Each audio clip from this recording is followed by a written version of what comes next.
Hello, welcome to Sharmit.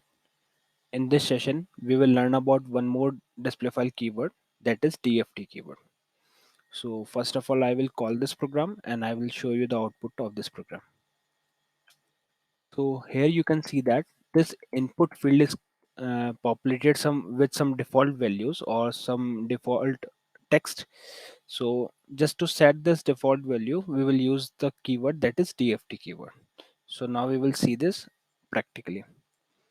So for to set your default value, what you need to do, you have to take option 17 on your display file.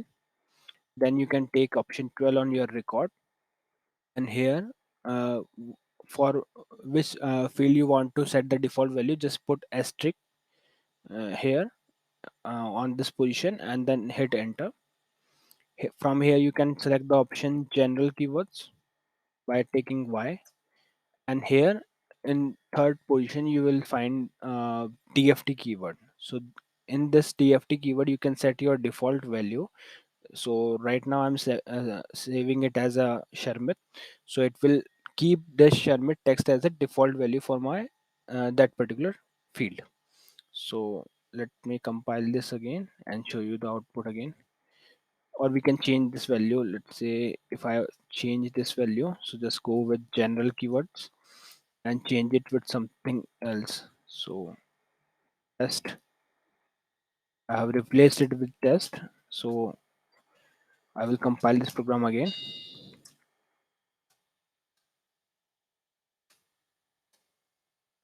Okay, so now this time this value is populated with the default value, that is test, because we have changed the value.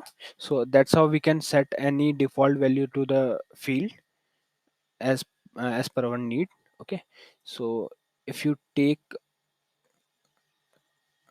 option 2 for your display file, then here you will see that DFT keyword is set on this particular field.